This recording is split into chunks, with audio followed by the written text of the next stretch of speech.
Ceux qui font Monaco sont au micro. Je suis Geneviève Berthy et bienvenue dans le podcast de Monaco Info.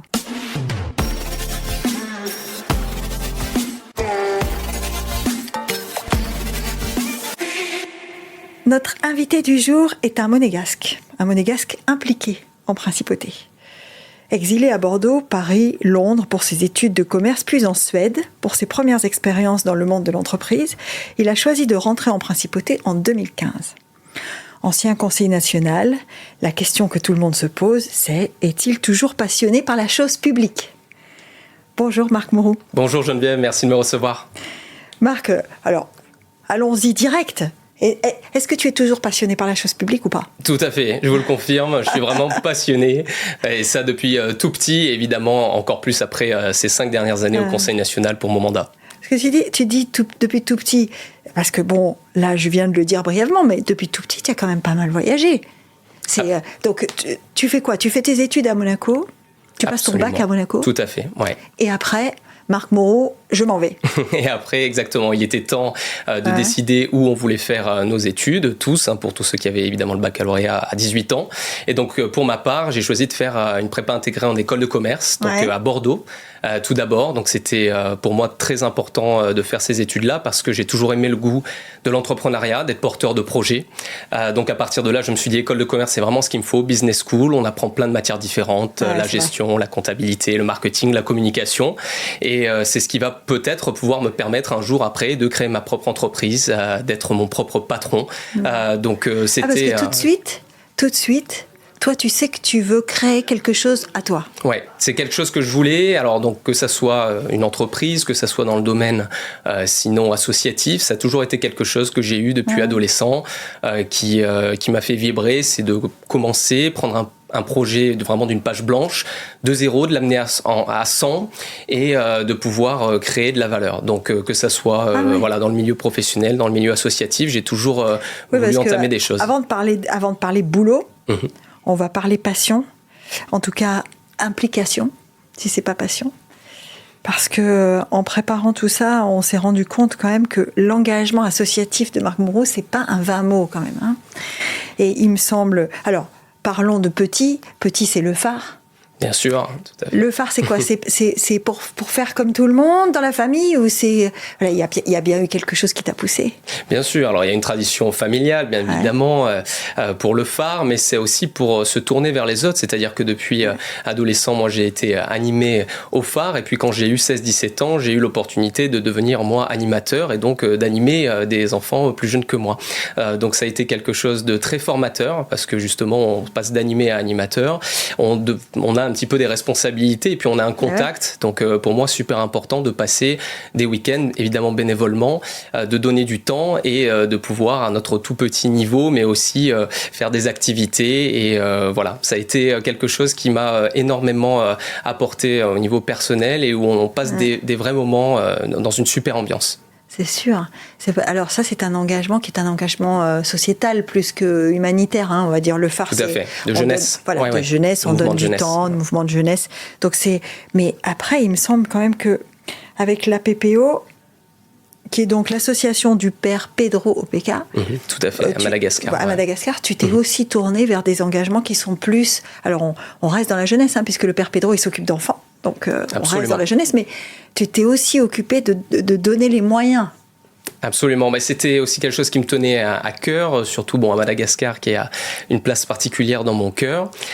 Donc on a eu avec l'opportunité avec le bureau, le conseil d'administration et c'est Jacques Ritt, le président, qui m'a demandé de les rejoindre. Voilà, il y a maintenant, ça fait environ 4 ans et demi, de continuer à faire des levées de fonds donc sur Monaco, je précise bien ici à Monaco, pour pouvoir donner les meilleurs outils au père Pedro, qui est connu d'ailleurs à Monaco, qui vient depuis, je pense, plus de 30 ans à Monaco, présenter ce qu'il fait. C'est une véritable star, une légende à Madagascar où il a construit des villages entiers du côté d'Akamassoa et il arrive à proposer une éducation pour tous les jeunes malgaches, quel que soit leur âge, du primaire au secondaire et puis ensuite même après au niveau universitaire pour pouvoir les enlever de la pauvreté, des conditions extrêmement dures dans lesquelles ils évoluent. Et ça a été pour eux, je pense, un espoir formidable et il est non seulement à son âge, puisqu'il a maintenant plus de 70 ans, mais d'une force incroyable. Il a un charisme j'ai jamais vu ça de ma vie.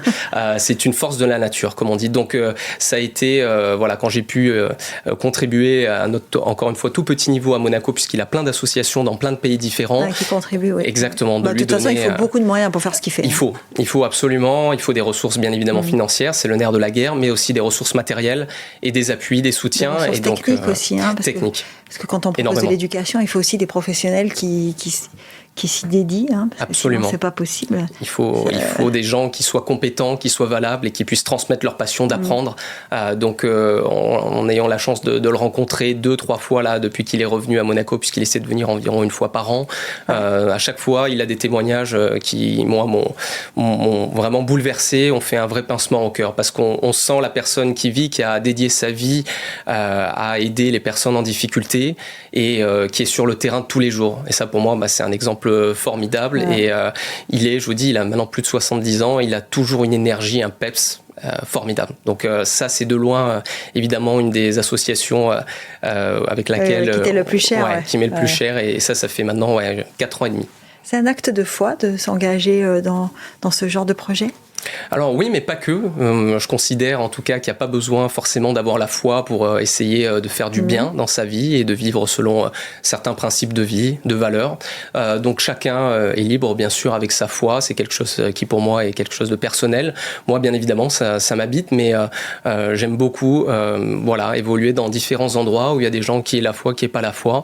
Et là effectivement il y a une dimension chrétienne puisque c'est le Père Pedro Opeka, donc bien sûr avec les valeurs chrétiennes. Mais il y a d'autres associations dans lesquelles il n'y a absolument pas de rapport à la foi et qui sont pour moi aussi tout aussi importantes. Oui, je crois que tu as un pied dans la Croix-Rouge aussi. Alors Croix-Rouge, non pas. C'était mon père surtout. Donc j'ai eu l'occasion un petit peu familialement en tout cas. Voilà, d'y baigner familialement depuis petit évidemment. Parce que la Croix-Rouge c'est laïque, il faut le dire. Absolument. Et donc c'est une action pareille, vraiment superbe ce qu'ils font. C'est très varié et évidemment ça fait maintenant tellement de dizaines d'années. Donc non. Tout type d'association, encore une fois, que ça soit à but, je veux dire, évidemment non lucratif, mais qui ait une dimension de foi ou pas, je pense que c'est très important de se tourner vers les autres, de donner du temps, dans un monde où malheureusement on arrive dans une société encore plus individualiste maintenant de nos jours. Il faut de temps en temps prendre le temps de se dire on a un métier, on a des passions, on a des loisirs, mais aussi si on peut donner du temps sans rien attendre en retour, c'est la plus belle chose qui puisse exister et qu'il faut continuer de faire. Et évidemment l'actualité ne me fait pas mentir en ce moment avec les conflits dans le monde. C'est ce que j'allais te dire, c'est que malheureusement, ou heureusement d'ailleurs, heureusement qu'il y a beaucoup de gens qui pensent comme toi, et malheureusement vous êtes très utile, parce que et c'est ce qu'on se disait avec Donatella Campioni il y a quelques temps, elle était assise dans ce fauteuil, et on se disait malheureusement on a toujours besoin de vous. Je pense qu'il y aura besoin de plus en plus de monde dans les prochaines années, prochaines décennies. Il y a des inégalités de partout. Il y a des gens qui vivent des conflits horribles. Encore une fois, quelles que soient les régions du monde, nous, il faut quand même se rendre compte qu'on a énormément de chance d'être né à Monaco, d'y évoluer, d'y travailler, et qu'il y ait des gens, malheureusement, il y a beaucoup de gens qui n'ont pas cette chance. Donc, si on peut faire à notre tout petit niveau, même aider une personne, 2 personnes, 3 personnes, quel que soit le montant et le nombre de personnes, c'est des choses qu'il faut faire vraiment aujourd'hui. Évidemment, je suppose que le fait d'avoir voyagé autant, parce que soyons francs, c'est pas le lot de tous les jeunes monégasques qui passent leur bac de faire 4-5 destinations différentes avant de reposer leur valise à Monaco. Toi, tu sais, quand tu commences à partir, tu sais que tu vas revenir ? Alors, je sais que je vais revenir. Je sais qu'il faut surtout emmagasiner de l'expérience et aller voir un petit peu de nouveaux horizons, de nouvelles cultures, de nouvelles langues pour justement, prendre de la force et voir ce qui se fait un petit peu ailleurs pour revenir au pays encore plus fort et pour pouvoir proposer soi-même des nouveaux projets pour Monaco. Donc, c'est quelque chose que j'avais en tête dès le début. Alors, je savais pas si ça allait être la France, l'Angleterre, la Suède, etc. Mais je me disais si La Suède, c'est pas commun. La Suède, c'est pas commun. Et pourtant, c'est une région, alors avec les autres pays scandinaves, scandinaves, mais la Scandinavie en général, c'est une région qui a tellement à apporter, qui a une mentalité totalement à part et qui, pour ces 3 pays-là, ont une mentalité et, je dirais, une avance sur certains sujets, notamment l'écologie, l'environnement, la défense des animaux, mais aussi l'égalité homme-femme, par exemple. L'égalité homme-femme, oui, je pense que c'est... Qui me tient énormément à cœur, moi qui ai 2 grandes sœurs, et évidemment j'ai été entouré de femmes, j'ai grandi avec pratiquement que des femmes, entre mon père et moi, après on a eu que des femmes autour de nous, et ce sont des pays qui pour moi ont une avance, je dirais au moins de 20 ans par rapport à l'Europe du Sud. Ouais. Donc nous on fait heureusement maintenant beaucoup de choses, mais eux le font depuis bien plus d'années que nous, et ça m'a vraiment aussi transformé dans moi mon parcours universitaire, et puis ensuite début d'expérience internationale. J'ai découvert ce pays, donc la Suède, je suis tombé vraiment littéralement amoureux, non seulement des paysages, mais aussi de la mentalité, donc mentalité nordique, qui sont des gens à qui souvent on prête au premier abord un aspect un petit peu froid, un contact un peu moins chaleureux, on va dire, et qui pourtant, une fois qu'on les connaît, sont des gens extrêmement fidèles, extrêmement loyaux, et il y a vraiment toute une génération, que ça soit suédoise, norvégienne, danoise, qui fait énormément, donc au niveau professionnel, mais aussi associatif. Parce qu'on a cette image d'Épinal en tête, on se dit, les peuples du Sud sont ouverts, les peuples du Nord sont fermés, et en fait on se rend compte que c'est pas du tout la réalité. Ah non, il n'y a pas de règles, bien sûr, il n'y a pas de règles. Ouais, et c'est vrai, il y a alors évidemment beaucoup de gens en Europe du Sud, nous les Méditerranéens, on est beaucoup plus chaleureux, et donc ça existe. Plus exubérants en tout cas. Bien sûr, souvent plus extravertis. Voilà. C'est toujours un trait. Quoique les peuples du Nord, enfin les Scandinaves, de ce que je me souviens, parle aussi fort. Ouais, bien sûr. Il y a de tout. Il y a des exemples, partout, et c'est très varié. Et c'est une région qui vraiment gagne à être connue. Parce que aussi au niveau donc professionnel, technologique, numérique, digital, etc., ils sont très en avance, et ils le font d'une manière remarquable. Et puis il y a toujours aussi, moi ce que j'aime bien, une certaine humilité dans leur action. Sont des gens que vous voyez qui travaillent, qui se plaignent pas, et qui sont des gens qui vraiment font des projets, et pourtant ce sont des petits pays difficiles, qui ont des périodes de l'année assez compliquées, évidemment, entre la luminosité et la température. Oui, je pensais à la luminosité moi surtout, parce que ça aussi on a cette image en tête des jours qui sont très très courts. L'hiver, c'est très compliqué. Voilà. Moi, j'ai été pendant 2 ans à Stockholm. C'est vrai qu'il faut, on va dire, surtout nous, en venant de Monaco, on a l'habitude d'avoir la météo, le climat, le soleil, la chaleur. Et là, c'est vrai qu'il faut être armé pour arriver en Scandinavie. Faire de la luminothérapie, quoi. Oui, voilà. Ouais, s'il y a besoin, à la maison. il faut avoir des bonnes lumières. Mais c'est quelque chose, on va dire, c'est bizarre, mais ça m'a pas forcément moi gêné. Je m'y suis assez bien acclimaté. Les étés, c'est totalement l'inverse, puisque donc il y a la luminosité quasiment non-stop, il n'y a jamais de nuit. C'est comme des jours sans fin, en fait. Exactement, et c'est magnifique. Donc il y a vraiment 2 saisons très différentes. Vous le voyez d'ailleurs dans la mentalité des Scandinaves, qui l'été sont des autres personnes, sont beaucoup plus heureux, joviaux, etc. Mais c'est quelque chose, effectivement, quand on y va, il faut être quand même prêt à passer quelques mois et sous la neige et avec très peu de lumière. Alors, donc ce que tu dis, c'est que c'est pas uniquement un choc de culture. Non, bien sûr. Et c'est la preuve aussi que tout est possible. Moi, j'ai des amis suédois qui viennent maintenant, et certains qui travaillent, par exemple, sur la Côte d'Azur, et qui, pareil, ont dû s'adapter avec une mentalité différente ici, une culture différente, une langue, et qui en ont fait donc une force en amenant ce qu'eux, ils avaient évidemment de meilleur, on va dire, du côté suédois, et de le transposer ici, et puis de prendre les forces que nous, on a aussi en Europe du Sud. Et je me suis toujours rendu compte, en fait, que chacun envie un petit peu ce qu'on n'a pas. Nous disait toujours, mais vous êtes beaucoup plus chaleureux, un contact plus facile, etc. Et puis nous, on leur reconnaît des qualités, je vous dis, d'être un peu plus, mesuré, posé, réfléchi, calme. Et dans certaines situations, bien sûr, ça aide aussi. Il faut toujours, je pense, avoir un équilibre et être en balance entre les deux. C'est ça. Et tu fais tes premiers pas professionnels là-bas. Dans un domaine, alors on a dit le e-commerce, mais disons le digital ou le numérique en tout cas. C'est une découverte pour toi? Est-ce que tu te dis c'est ça que je veux faire de ma vie, ou parce qu'au-delà d'être un entrepreneur, il faut choisir son domaine ou pas? On peut être entrepreneur sans choisir son domaine? Alors, les deux sont évidemment liés. Il faut savoir quel secteur d'activité on veut faire, il faut savoir quelle fonction on veut avoir, mais entrepreneur, c'est un peu toucher à tout. Ouais. Donc, évidemment, par les études en école de commerce, par mes premiers stages, première expérience donc internationale, c'est surtout de se dire que je préfère le marketing, la communication ou autre, je vais être aussi amené à faire de la comptabilité, de la gestion des stocks, oui, parce et plein d'autres choses. On oublie quand même que quand on démarre, on fait un peu tout, quoi. Exactement. Et c'est ça d'ailleurs moi qui m'a toujours plu, c'est-à-dire on va essayer de maîtriser tous les maillons de la chaîne. Donc moi qui plutôt j'ai toujours eu une préférence pour tout ce qui est marketing, communication, etc. D'apprendre beaucoup en comptabilité, en gestion des stocks, mais aussi en me transformant en chauffeur-livreur pour livrer mes produits par exemple dans le e-commerce. J'ai pu dire voilà, je connais, je fais tout, et pour commencer une entreprise, une petite start-up, c'est bien de tout savoir manier soi-même. Donc ça a été super formateur, vraiment. Voilà, ça évolue avec le temps parce que tout ça en suédois. Alors tout ça non, en anglais. Donc ça d'abord en anglais. Moi je travaillais donc en entreprise du côté de Stockholm. C'est là je me disais quand même en suédois ça doit pas être simple. Hein. Non, ouais, j'ai appris après le suédois et j'ai un niveau je vais dire intermédiaire, mais je pourrais pas travailler uniquement en suédois. Donc là pareil, la Suède c'est un pays qui est totalement bilingue. Donc évidemment j'ai commencé à travailler en anglais et j'ai appris un petit peu le suédois après. Mais à 80, on va dire au 90%, évidemment c'était en anglais. Mais ça aussi ça fait partie d'ailleurs de l'expérience, c'est-à-dire apprendre des langues différentes et les utiliser après dans le monde du business. Ça a été pour moi... Oui, c'est encore un pas différent. Hein. Parler une langue, être capable, parce qu'on va en vacances chaque année en Italie ou en Espagne, d'aller s'acheter une glace ou de commander un plat dans un restaurant, c'est une chose.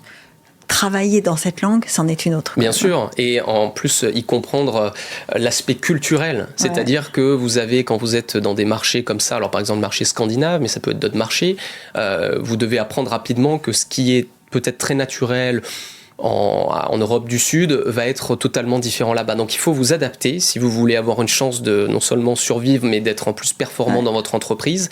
Et je peux prendre juste un exemple, mais par exemple, donc tous les pays scandinaves, la culture du conflit y est absolument absente. C'est-à-dire c'est des gens qui détestent le conflit, qui sont pour des compromis, qui sont des gens de dialogue et qui ne vraiment résout aucune situation par des discussions un petit peu, on va dire, tendues ce sont les et descendants musclées. de Vikings. Pourtant c'est vrai, c'est les vrais descendants de Vikings, mais ils ont une mentalité qui est totalement éloignée de ça. Ouais. Ils préfèrent discuter, c'est plutôt la conciliation, la consultation, la concertation et la médiation. Alors et la médiation, exactement. Et donc, des fois, avec nous, des réflexes qu'on peut avoir qui sont un peu d'Europe du Sud, ou l'Italie, Monaco, bien sûr, l'Espagne, la France, vous avez un petit peu l'habitude de voir, même à la télévision ou dans les shows, etc., que les gens parlent fort, on le disait juste avant, ou n'hésitent pas à vraiment indiquer quand ils ne sont pas contents, à attaquer. Vous vous rendez compte que voilà, quand vous êtes là-bas, il va falloir faire totalement différemment si vous voulez avoir une chance d'avoir du succès. Et tout ça, alors j'ai moi toujours essayé d'avoir une certaine mesure, équilibre pour tout, donc ça m'a vraiment pas gêné pour m'adapter, mais vous vous rendez compte vraiment, moi j'avais d'autres amis qui étaient francophones, que ça soit, donc il y avait des Français, il y avait des Belges, il y avait des Suisses, etc., qui m'ont dit que quand ils étaient arrivés en Suède, ils avaient eu au départ une adaptation, mais qui était assez surréaliste, parce que quand, lors d'une journée de boulot, il y avait quelque chose qui allait pas, et ils allaient voir leurs collègues en disant, écoutez, ça va pas, il s'est passé ça c'est pas possible, etc. Et que les gens, mais vraiment, faisaient 2 pas en arrière en disant, oh là là, attention, nous, ça ne se passe pas du tout comme ça ici, on va se mettre autour d'une table, on va discuter. Donc, c'était assez drôle. Donc, j'étais évidemment, j'avais eu des alertes sur ça, mais moi, voilà, j'ai toujours essayé d'abord d'écouter, de privilégier le dialogue, d'être constructif, et puis après, évidemment, quand des fois, et c'est normal, des fois on est d'accord, des fois on n'est pas d'accord, c'est comme en politique d'ailleurs, mais il faut ensuite trouver des compromis, des solutions, mais avec, je dirais, de la bonne intelligence, avec de l'envie, avec un but commun, on y arrive. Donc alors ça aussi, ça m'a appris ça. En t'écoutant, je me dis, ça veut dire que Marc Moreau n'est pas un impulsif. Alors non, je suis pas du tout impulsif. Je pense être plutôt quelqu'un de réfléchi, de posé, de privilégier, comme je viens de le dire, le dialogue. Par contre, si jamais il faut aller au conflit, ou dans le sens si jamais il y a des sujets avec des convictions qui sont fortes et qui me tiennent à cœur, et que en face de moi il y ait des interlocuteurs qui peut-être du coup ne respectent pas ces mêmes règles, ça me pose aucun problème, en tout cas moi aussi d'aller au combat, mais de le faire d'une manière toujours avec un esprit encore une fois constructif, et il y a une manière de faire ça, moi je l'ai toujours, que ça soit donc en entreprise, dans le monde associatif, parce qu'il y a aussi beaucoup de conflits, on croirait pas comme ça en étant bénévole, donc pour essayer de faire du bien pour des causes vraiment humanitaires, caritatives, on croirait pas, mais il y a aussi beaucoup de conflits dans des associations, dans des bureaux, dans des conseils d'administration, au niveau des membres, etc. Et donc, et évidemment au niveau politique. Donc, ce sont moi des choses où voilà, il y a toujours une conciliation, une concertation à avoir. Et puis après, s'il faut terminer, t'as pas découvert ça en arrivant en Suède, en fait. Cette gestion pas du conflit, mais en tout cas cette gestion de la tension ou du désaccord. Tu n'as pas découvert la technique en arrivant en Suède? Non, je crois que ça, c'est profondément dans ma nature. J'ai été éduqué comme ça. J'ai des exemples dans ma famille qui ont plutôt ce tempérament, donc qui savent être, encore une fois, très calmes, très posés, très actifs, vraiment, je pense, des gens d'action. Et donc, homme de projet, mais quand il faut, voilà, aussi à un moment, entre guillemets, ne pas se laisser marcher sur les pieds et finir des projets. On a quelques références. On a quelques références parce que, alors, on va y venir à l'engagement politique, puisque on est autour de l'engagement là, donc, ou en tout cas de l'implication, donc ça va droit dessus. Le règlement des conflits, je pense que ça le va aussi. Est-ce qu'il y a eu un moment où tu t'es dit, c'est une évidence, l'engagement politique, c'est une évidence? Oui, tout à fait. Là, moi, pareil, depuis petit, j'ai vraiment toujours été passionné par la politique. Il y a évidemment quelques exemples dans mon entourage, mais c'est quelque chose que j'ai développé aussi avec le temps, avec aussi, du coup, on parlait de voyage, mais différents pays où j'ai pu soit étudier, soit travailler. Donc, je me suis toujours intéressé à la politique des pays aussi étrangers, et puis bien sûr celle de Monaco, de notre pays. Donc, je savais que à un moment donné, j'allais avoir envie d'avoir un engagement fort, des convictions, de les mettre à bien au service des Monégasques, des résidents, des travailleurs en principauté. Et donc, effectivement, ça a été fin 2007 à la création d'un nouveau parti où j'étais rentré à Monaco donc depuis fin 2014, début 2015. Et j'avais donc passé du temps donc, en tant que stagiaire, en entreprise, etc. J'avais ensuite créé mon entreprise et au niveau aussi associatif. Et je me suis dit, voilà, il y a encore un nouveau chapitre que je vais essayer d'ouvrir, qui est la partie politique. Et c'est à partir de là où je me suis dit, il faut y aller. Il y a aussi les conditions qui y sont réunies et il y a quelque chose à apporter dans la conjoncture actuelle. Ouais, quand tu dis les conditions sont réunies, avant tout aussi, il y a eu des énergies, enfin en tout cas tu as fédéré des énergies autour de toi où tu as accompagné ces énergies, appelons ça comme on veut. Parce que ce qu'on retient déjà des échanges qu'on a jusqu'à présent, c'est que tu as une conviction, mais tu fais rien seul. Bien sûr, c'est un travail d'équipe. Bien évidemment, ça c'est sûr que, alors là encore plus en politique, mais où que ce soit, pour professionnel, associatif, il faut une super équipe, il faut des gens motivés, il faut des gens valables, il faut des gens évidemment qui aient une sensibilité assez proche de la vôtre, même si elle peut être des fois différente, mais en tout cas il faut s'accorder sur l'objectif et sur le but final. Partager les valeurs quand même. Et bien sûr, les valeurs, les principes, ça c'est pour moi le plus important. Ouais. Exactement. C'est ça. Hein. Et le plus important pour moi, c'est ça. C'est là où on va, avec qui on va et ce qu'on veut faire et avoir un schéma, une colonne vertébrale aussi avec des valeurs et des principes qui viennent régir tout ça. C'est ça. Et dans l'engagement politique, et donc au départ, c'est la création d'une association, appelons ça un parti, une association, etc. Et puis ça se transforme en campagne. Tout à fait. Campagne électorale, bien sûr. Et là, il n'y a pas un moment où tu te dis, je suis quand même jeune, je vais aller devant les électeurs. Enfin, il n'y a pas un moment quand même. Alors, je ne remets pas en doute les convictions, l'envie, etc. Mais on n'a pas un petit moment où on a un truc là au fond du ventre qui se dit quand même c'est un enjeu. C'était jeune. Quel âge tu avais J'avais 31 ans quand j'ai été élu. Ouais. C'est jeune pour se présenter devant les électeurs, non? Bien sûr. Mais alors moi j'aime ça. C'est-à-dire que vraiment, bien sûr, il y a un stress. Bien sûr, il y a une appréhension parce que c'était ma première élection et d'ailleurs ma première participation dans un parti politique. Donc bien sûr, on découvre avec humilité. Mais il y a la passion, il y a l'envie de faire des projets. Il y a la motivation à 300% de faire des choses pour notre pays et donc du coup très vite ça prend le dessus et on est, moi je l'ai transformé en excitation, en détermination et en essayant d'apporter moi mes qualités et de faire en sorte que après avoir rencontré beaucoup notamment de jeunes mais aussi de moins jeunes pendant la campagne électorale donc de 2018 et puis juste après l'élection de mettre en œuvre tout ce que les Monégasques, les résidents, les travailleurs nous ont indiqué. Je pense qu'il y avait un grand besoin aussi d'écoute, de considération, de dialogue. C'était une campagne, pardon si je t'interromps. Non, bien sûr. 2018, ça a été une campagne difficile quand même. Ouais, pour une première, c'était un beau baptême du feu. Comme on dit. Baptême du feu. Hein. Ouais. Il y a eu des moments de tension, il y a eu des moments de difficulté. Il y a eu des moments où tu t'es dit... Alors des moments de tension, il y en a eu, bien sûr, une campagne électorale, bon c'est pas d'ailleurs la règle absolue, mais souvent c'est d'usage, il y a des petites tensions, des petites frictions. Moi à aucun moment ça m'a découragé. Au contraire, ça m'a donné encore plus envie. C'est ça ma question. Ouais. Ça t'a pas découragé? Moi, ça me motive. Vraiment, c'est des choses qui me motivent. Ouais. Donc, j'ai jamais hésité. Vraiment, je m'y suis lancé, à plein cœur dans cette campagne. Et après, évidemment, il y a des moments qui sont plus agréables que d'autres. Il y a des moments qu'il faut savoir gérer. Et puis, il y a après, surtout, une fois, je dis que la campagne est terminée, il y a, quand on en a la chance d'être élu, d'être digne de la confiance que les Monégasques nous ont apportée et de commencer à travailler. C'est-à-dire qu'on croit que c'est souvent l'issue, c'est la campagne électorale, mais en fait, pas du tout. Le début, après, c'est vraiment quand vous êtes assis dans l'hémicycle et de se dire, maintenant, il faut être vraiment productif, il faut être constructif, mais il faut y aller. Et le volume, c'est quoi? Parce que tu dis, il faut y aller, etc.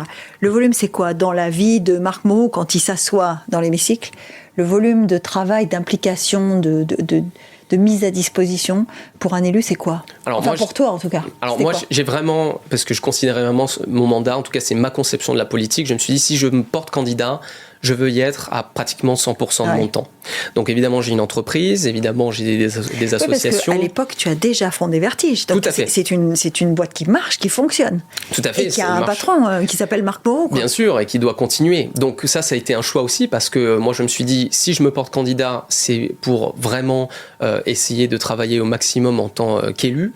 Donc, il va falloir dégager du temps, que ça soit pour ma vie professionnelle, que ça soit pour ma vie aussi, donc privée, familiale, personnelle, etc. Au moins. Personnelle, bien sûr, c'est aussi un choix, mais je ne le concevais que dans ce sens-là. C'est-à-dire, je me suis dit, à chaque instant, je me suis dit, je me porte candidat, et si j'ai la chance d'être élu, il faut que j'y sois à pratiquement 100%. D'accord. Et c'est ce que j'ai vraiment essayé de faire pendant ces 5 ans, d'y mettre tout mon cœur, tout mon temps, toute mon énergie, et donc d'être du matin au soir au Conseil national, alors en plus avec effectivement des commissions, mais même sans ça, c'est-à-dire d'aller à toutes les commissions, d'essayer de participer. Alors il y a des sujets, bien sûr, on est avec des thèmes qui sont plus... C'est plus à l'aise ou pas, hein, oui. Exactement, des thèmes de prédilection ou pas. Mais en se toi, tu avais la commission jeunesse. Hein. Alors moi, j'ai eu pendant 4 ans la commission éducation, jeunesse et sport. Et la dernière année, pendant 1 an, quand Christophe Robineau a été nommé conseiller de gouvernement, ministre des Affaires sociales, j'ai été donc avec son remplacement à la commission des intérêts sociaux et des affaires diverses, donc la CISAD. La CISAD, oui. Qui est la grosse commission... Alors, c'est pas la commission fourre-tout, mais c'est quand même une commission qui est souvent mise à contribution, quand même. Oui, c'est une commission évidemment importante. Alors, je veux pas dénigrer parce que j'ai adoré l'éducation, la jeunesse et sport, et vraiment, j'y ai fait 4 ans, donc encore plus. Et c'est 2 commissions superbes où on peut vraiment, je pense, faire une différence. Et ça a été effectivement, moi... une implication de tuteur et j'ai adoré faire ça, je m'y suis épanoui pendant 5 ans, j'ai adoré écouter les Monégasques, essayer de régler des problèmes pareils à mon petit niveau quand je pouvais aider, mais de suite d'être là dans le dialogue, d'être aussi après sur des projets donc de loi importants, notamment il y a eu la proposition de projet de loi sur le harcèlement scolaire pour l'éducation, on n'a pas attendu, nous je vois que maintenant d'autres pays maintenant en parlent énormément et on a été nous je pense très heureux et fiers de le faire avant eux et de faire de Monaco un des pays précurseurs et en tout cas, à part peut-être encore une fois la Scandinavie ou le Canada, mais pionnier dans le domaine législatif, je parle bien vraiment dans la loi parce que le reste, il y avait évidemment des protocoles, des processus qui étaient mis en place, mais vraiment avec un texte de loi qui était en plus assez équilibré entre des mesures pédagogiques et des mesures répressives quand malheureusement le harcèlement scolaire allait beaucoup trop loin avec des cas dramatiques comme par exemple l'incitation au suicide, le revenge porn ou le cyberharcèlement. Et c'est terrible quand même. Quand on a été comme toi impliqué dans une vie associative, quand on a écouté et ensuite dispensé du temps pour les autres, c'est quand même terrible de constater les dérives comme ça de notre société et dès le plus jeune âge, parce que à un moment donné où on se dit le harcèlement scolaire c'est pas des adultes qui harcèlent des enfants, hein, c'est des enfants entre eux, quoi. Et ça se joue dès le plus jeune âge. C'est vraiment une formation, une sensibilisation à faire dès le plus jeune âge, parce que quand on est jeune, je pense des fois on peut ne pas se rendre compte. Alors je pense qu'il y a des jeunes malheureusement qui s'en rendent compte, mais beaucoup qui ne s'en rendent pas compte à quel point la gravité de certains actes ou de certaines paroles peut avoir des conséquences notamment physiques, mais aussi psychologiques sur les jeunes, sur les enfants. Et on a tous vécu...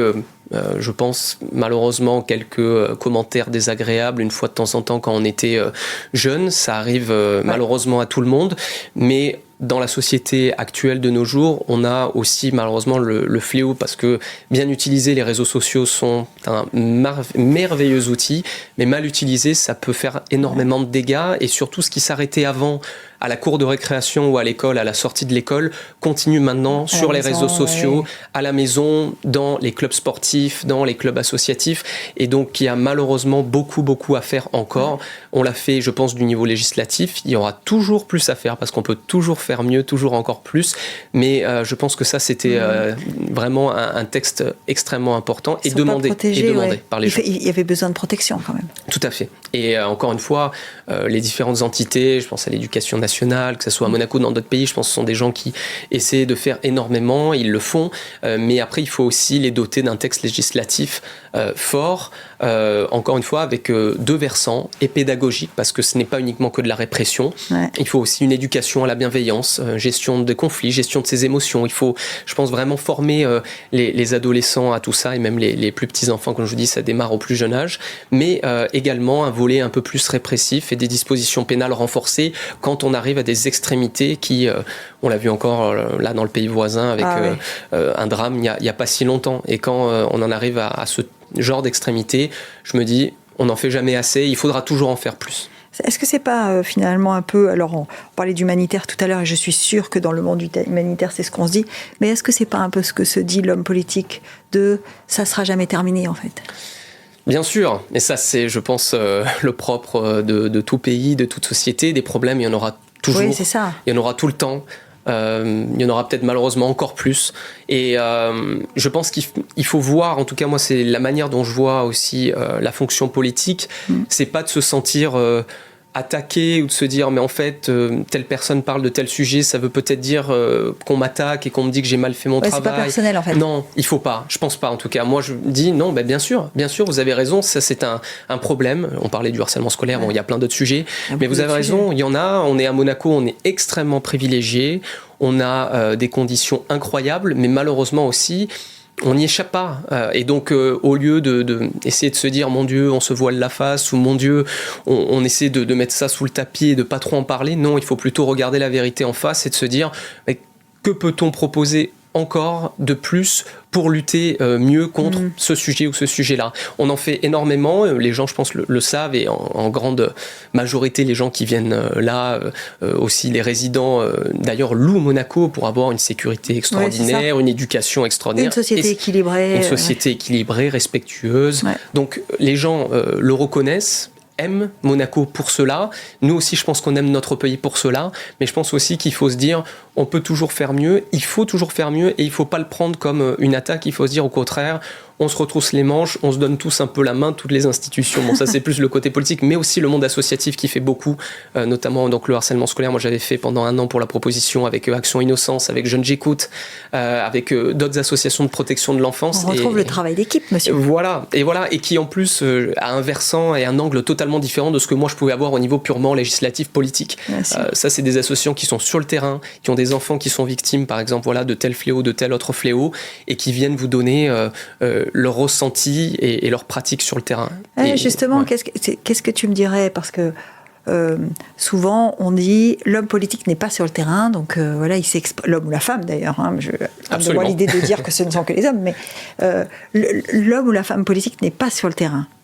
Et donc, est-ce que tu penses quand même que même sans être sur le terrain, on peut coller à la réalité? Mais alors pour moi, c'est si vous voulez, Monaco est le modèle pour ça parfait, à notre petite échelle encore une fois, puisque côté Conseil national, évidemment, nous ne sommes pas des professionnels de la politique. Donc on est censé avoir un pied vraiment sur le terrain. Sur le terrain, ouais. Par nos métiers. Puis la distance avec le terrain est très courte, de toute façon. Exactement. Je pense qu'il y a peu de pays au monde qui peuvent se targuer de dire, écoutez, on a accès à un conseiller donc national équivalent d'un député en France, par exemple, à l'Assemblée nationale, en un seul coup de fil, en un seul email. Vous le croisez à Carrefour, vous le croisez à la foire, et de pouvoir interpeller, de dire, voilà, excusez-moi, j'ai tel problème, que ça soit dans mon travail, que ça soit pour mes enfants, que ça soit dans le cadre associatif. Et ça, c'est une chance qu'on a. Et moi, ma conception, encore une fois, c'est ça, c'est d'être sur le terrain. C'est la seule manière dont j'envisage la politique, c'est de se dire, si c'est pour rester dans nos bureaux avec des situations plus ou moins confortables, etc., je trouve que c'est pas pour les bonnes raisons qu'on fait de la politique. Au contraire, il faut aller à la rencontre des gens, il faut recevoir les gens, il faut considérer les gens. Et même des fois, donc on arrive, et souvent, et heureusement, on arrive à des fois régler des situations qui sont d'ailleurs des fois des petites incompréhensions, c'est pas des choses très graves. Et des fois, quand on n'y arrive pas, parce que la situation fait qu'on ne peut pas accéder à telle ou telle requête, au moins de recevoir les gens, de les écouter, de les entendre, de leur donner du temps, qu'ils puissent se sentir justement considérés et de dire, moi ça m'est arrivé très souvent de dire merci parce que des fois on a l'impression qu'on nous prend pas au sérieux et rien que de pouvoir en parler, ça nous a fait du bien. Voilà. Et même si on peut pas accéder à la requête qu'on voulait ou parce que des fois ça peut être légitime, des fois moins légitime, au moins on en a parlé, on a eu des explications, on a eu un retour, on a eu un suivi. Et moi c'est encore une fois la manière dont j'envisage la fonction politique, c'est de dire il faut avoir un ADN social fort. Il y a évidemment tout le côté projet de loi, proposition de loi, le travail législatif qui est ultra important en commission, mais il y a aussi le côté contact et encore plus à Monaco où, comme tu l'as dit Geneviève, on a une proximité facile avec les Monégasques, les résidents et les travailleurs en principauté. Et puis on connaît presque tout le monde, enfin tout le monde, mais à Monaco on se connaît presque tous. Presque, exactement. On a la chance entre Monégasques et même résidents de se connaître très bien. Alors, on a été à l'école ensemble souvent, en tout cas générationnellement on se connaît à peu près. On situe les gens, on sait où ils sont, on connaît leurs attaches familiales ou pas. D'ailleurs justement, attaches familiales, tu me dis j'ai deux grandes sœurs. Tu t'es mariée il y a pas longtemps quand même. Absolument, il y a 2 ans. Je me suis marié, donc évidemment très heureux. Et c'était. Elle est d'ici ? Alors pas du tout. Ma femme est britannico-perse, donc c'est un beau mélange. Voilà, elle est londonienne. Histoire de continuer dans l'influence internationale. Tout à fait. Donc non, elle est née à Londres, grandie à Londres. Elle a toujours ensuite. Tu la rencontres à Londres ? Non, pas du tout. Alors on s'est rencontrés à Rome. Voilà, là, pour la petite histoire. Donc moi monégasque, elle britannico-perse, et on s'est rencontrés à Rome. Voilà, pour aller jusqu'au bout des pays. Mais très vite ensuite, donc elle est venue, elle m'a rejoint à Monaco.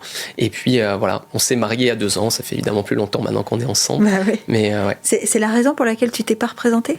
Alors c'est une des raisons parce que aussi on a eu la grande joie d'être au courant et on attendait une petite fille. Donc voilà, on est maintenant parents depuis 2 mois. Donc ça évidemment c'est sur le côté familial et personnel. Et puis après non, il y a aussi d'autres raisons qui font que j'ai pas voulu me représenter pour ce mandat politique.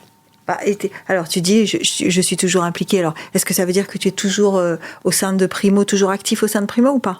Alors pour le moment, il y a une coalition, vous l'avez vu, donc de 3 partis, donc dans un nouveau groupe qui s'appelle l'Union. Voilà, donc moi je ne fais pas partie, j'ai décidé de ne pas faire partie de cette coalition. Le reste, c'est le futur qui parlera. Voilà. Oui, parce qu'on imagine quand même qu'une implication pareille, elle peut pas disparaître du jour au lendemain. C'est quand même le fondement de ce qui t'anime, quoi. Bien sûr, non, ça c'est sûr. Moi j'ai toujours envie évidemment de m'impliquer, de m'investir personnellement, notamment évidemment en politique. Donc voilà, dans les prochaines années, j'ai des projets dans le cadre associatif que je mettrai en œuvre et j'essaierai de toujours rester au service de mon pays.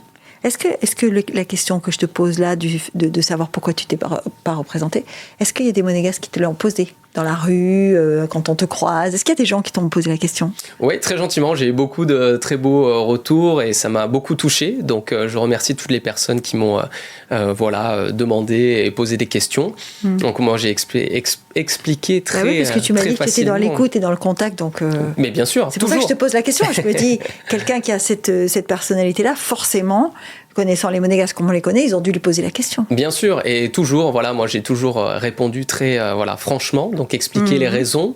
J'ai bien indiqué que les conditions n'étaient pas réunies pour plusieurs raisons pour cette fois-ci, mais que bien évidemment je gardais toujours intacte mon envie et mon implication dans la vie entre guillemets associative. Politique aussi, je m'y intéresse toujours évidemment de très près, et que bien évidemment il y allait avoir des projets qui devraient arriver dans les prochaines années, et que ça fait partie de mes envies et de mes motivations et de mes aspirations, mais qu'il y a un temps pour tout. Tant mieux, mais est-ce que c'est une décision difficile à prendre, d'arriver au moment où on se dit les conditions ne sont pas réunies, je ne peux pas y aller? Ouais.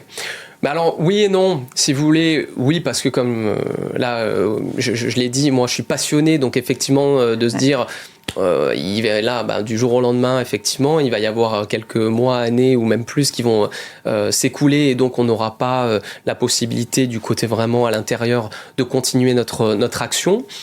Non, parce que encore une fois c'est un choix qui est mûrement réfléchi, qui a diverses raisons justement, et donc on se dit non, il n'y a vraiment pas de regret, et au contraire on est plutôt conforté par le choix qu'on a pris, parce qu'on se dit si les conditions ne sont pas réunies, si je ne me retrouve pas dans ce qui est proposé, si ça ne me ressemble pas, de rester pour être uniquement malheureusement assoiffé de gloire, de reconnaissance ou d'honneur ou autre chose, moi ça me ressemble pas, donc non.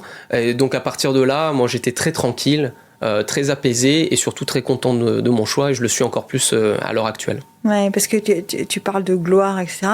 Effectivement, on se dit que quand même, quand on est un élu, le mot lui-même d'ailleurs, être élu, c'est quand même... Non, mais c'est vrai. Hein. Oui, enfin bon, pour moi, c'est juste un mot, parce que c'est des mots pompeux. Mais quand on est un élu, est-ce qu'on est tenté parfois de se dire qu'on n'est pas comme les autres? Alors, je peux pas répondre pour d'autres personnes qui ont eu, bien sûr, qui ont eu des fonctions, élu, donc mais vraiment là, c'est une réponse purement personnelle. Moi, jamais. C'est-à-dire que jamais je me suis considéré avec quelque chose en plus ou pas. Au contraire, je me suis toujours considéré avec un devoir d'exemplarité, avec une mission et une responsabilité en plus, et surtout d'être là pour, encore une fois, les Monégasques, les résidents, ce ne sont que les Monégasques bien évidemment qui votent, mais ceux qui nous interpellent et qui nous demandent parfois de l'aide ou un appui, ce sont aussi des résidents, des personnes en principauté. Donc moi, c'était plutôt de dire, au contraire, il y a une vraie responsabilité, il y a une vraie action à mener, et c'est un CDD plutôt de 5 ans, et il faut le faire avec ses valeurs, avec ses principes, et jamais oublier qu'on n'est pas là pour notre propre gloire, nos propres intérêts, et au contraire, c'est pour les gens qu'on est là. On est là pour les représenter. Le Conseil national, c'est là pour représenter les Monégasques qui votent, pour porter leurs aspirations, leurs attentes, leurs inquiétudes parfois, faire avancer les lois du pays, être constructif par rapport à certains projets qu'il peut y avoir donc entre gouvernement et Conseil national aussi. Donc c'est pour faire des choses. Et donc moi jamais, et je pense que je ne l'étais pas avant la politique, je ne l'étais pas pendant la politique, je ne le serai pas après la politique, à considérer que on devient quelqu'un de différent parce qu'on a la chance d'avoir été élu. Et quelle que soit d'ailleurs la fonction politique, ça peut être côté Conseil national comme dans d'autres entités publiques. Non, au contraire, on a plus de choses à prouver, plus de devoirs, et plus de devoirs, exactement. Qu'est-ce qu'on peut faire concrètement quand on est élu au Conseil national? Parce que on n'est pas exécutif, donc qu'est-ce qu'on peut faire? On peut faire quand même beaucoup de choses, c'est vrai. Les rôles, ils sont définis. Notre monarchie constitutionnelle, elle est parfaitement établie, parfaitement faite. Moi, je la défends bec et ongle. Oui, on a des institutions solidement organisées. Oui, absolument, avec une stabilité politique, avec plein de garde-fous, etc., qui sont mis en place pour avoir des bonnes conditions pour justement que ça se passe bien. Donc, il y a le Conseil national qui a un rôle fort, qui a un rôle qui peut être avec un réel impact. Donc il y a bien sûr le pouvoir législatif qui est entre le prince qui évidemment nomme son gouvernement et le Conseil national pour l'accord des lois. Donc sur n'importe quel sujet, l'éducation, le numérique, le logement, etc. Donc il faut toujours avoir des compromis, il faut arriver à des concertations pour pouvoir voter les lois. Bien évidemment, à Monaco, le budget qui est la loi, ça s'appelle la loi de budget d'ailleurs. Donc ça c'est évidemment une prérogative du Conseil national de la voter ou de ne pas la voter, et de se mettre d'accord sur les politiques publiques qui sont importantes pour le pays. Et l'ADN, il est, moi je l'ai toujours considéré comme ça, constructif, mais déterminé, On peut être d'accord, des fois on est d'accord, des fois on n'est pas d'accord. Ça, c'est la politique. Des fois, il y a des moments de tension, on en parlait juste avant. Mais aussi, on peut travailler main dans la main, ou en tout cas avec du respect, avec de l'estime, en bonne intelligence. Parce que le but final, c'est de faire arriver pour Monaco à avoir de nouveaux projets innovants, de faire bouger les lignes. Et donc, les rôles sont bien définis et chacun doit se respecter. Donc moi j'ai jamais été partisan, encore une fois, de dire bon effectivement c'est deux institutions qui sont totalement différentes, chacun a son rôle, mais il n'y a pas forcément d'opposition. Il peut y en avoir sur des sujets, il peut y en avoir sur certains sujets il n'y en a pas d'ailleurs, mais c'est de se dire on essaie plutôt d'être une équipe ensemble. Chacun doit évidemment jouer le jeu, mais à la fin on travaille tous pour Monaco et on est tous dans la même équipe. C'est ça, ouais. Oui. Effectivement. Donc, on peut se dire, et ça c'est important, on peut se dire que l'engagement politique, il n'est pas dans la lutte. Non, pas forcément. Ça peut, encore une fois, arriver. Il y a des moments, peut-être, où c'est aussi nécessaire, quand il y a des interlocuteurs qui ne font pas d'efforts. Mais, encore une fois, je ne pense pas que en permanence, ou en tout cas en extrême majorité, ça soit la bonne manière de faire. Je pense qu'au contraire, il faut plutôt s'écouter. Encore une fois, on parlait de dialogue, d'écoute, de bonne intelligence et d'arriver à trouver des compromis et des solutions sur les différents projets de loi, les différentes politiques publiques à mettre en œuvre. Donc non, ça c'est une manière, il y a une manière de faire, je pense, vraiment. Alors, on parlait de la manière de faire de l'homme politique, mais le patron, l'entrepreneur, sa manière de faire, c'est quoi? Alors, Marc Bourreau, patron, on connaît Marc Bourreau, l'homme politique, maintenant on l'a bien découvert. Celui qui dirige des équipes pour un objectif économique, il fait comment alors ? Alors vraiment avec que ce soit donc les équipes, associés ou alors aussi les fournisseurs, parce qu'en fait il y a plein d'autres évidemment personnes quand on est entrepreneur. Les interactions quand on est entrepreneur, c'est très varié. Ouais. C'est très très varié. Aussi les clients, comme on dit toujours dans le monde du business, le client est roi quelque part. Donc il faut évidemment arriver à contenter tout le monde. Donc là aussi, je pense que c'est un mix entre un leadership, mais aussi du dialogue, mais aussi de l'écoute, mais aussi des compromis. Donc c'est un mélange un petit peu de tout ça qu'on apprend. Comme quoi, que ce soit dans le milieu politique, associatif ou même la professionnelle, on retrouve des fois un peu les mêmes caractéristiques. Mais voilà, c'est un mélange un petit peu de tout ça. Donc je dis, moi je suis à l'écoute de mes clients, comme je suis à l'écoute de mes fournisseurs, de mon associé. Et des fois, il faut trancher, parce que c'est ça aussi, être après un patron, un leader. Donc il y a des moments, il faut trancher. Mais il faut trancher en ayant écouté quand même tout le monde, en se remettant, je pense, en cause sur des fois des choses où peut-être on pense savoir bien faire, et des fois c'est peut-être d'ailleurs la vérité, mais des fois aussi où d'autres personnes ont une vue un petit peu plus extérieure et donc nous amènent un vent nouveau dans une manière de réfléchir ou une manière de voir les choses pour donc là le business en l'occurrence, et donc de se dire voilà, il faut savoir aussi s'adapter, et puis au bout d'un moment il faut y aller, donc il faut aussi être actif, encore une fois, et pas dans l'inertie. Ça c'est sûr, en tout cas en tant qu'entrepreneur, il faut avoir les reins solides et de se dire ça marche, c'est super, on continue, ça marche pas ou ça marche moyen, il faut changer, telle stratégie ça marche plus, il faut en inventer une autre. Bon voilà, c'est un perpétuel recommencement, et il faut être aussi avec beaucoup d'humilité, parce que ce qui peut marcher, alors surtout en plus en commerce, e-commerce, etc., ce qui peut marcher une année peut ne pas marcher le mois suivant. Voilà, exactement, le mois d'après, l'année d'après, selon les collections. Voilà, c'est pour tout ce qui est côté un peu plus mode, ou en tout cas là, donc maroquinerie en l'occurrence. Parce que là, le projet actuel de Marc Bourreau, c'est la maroquinerie de luxe. Hein. C'est ça, petite maroquinerie de luxe, entre guillemets, de qualité. De segment supérieur, on va dire. Oui, de cuir premium, exactement. Nous, on est sur du cuir premium. Donc, on essaie de proposer, et c'est notre concept, c'est notre créneau, des accessoires vraiment donc de luxe, entre guillemets, mais plutôt donc de très grande qualité, je préfère dire, et à un prix raisonnable, donc que tout le monde puisse acheter. Donc voilà, fait avec aussi un respect de l'environnement, et notamment des animaux. L'engagement, parce que dans la maroquinerie, tout de suite, on est sur l'environnement et les animaux. Tout à fait. On est sur deux sujets qui sociétalement aujourd'hui sont indispensable, extrêmement précieux. Ouais. Pour respecter ça. Et donc nous, bien sûr, on travaille avec des artisans et des ateliers qui respectent la Convention de Washington. Donc vraiment, par rapport aux animaux, il y a vraiment des choses qui sont respectées. Ça, c'est sûr et certain. Je n'aurais jamais fait aucune collaboration avec des ateliers qui ne respectaient pas ça, ou évidemment, le respect des travailleurs et des conditions de travail pour les artisans. Ça, c'est sûr. Ça va sans dire, mais il vaut mieux le dire aussi. Mais voilà, je préfère le dire.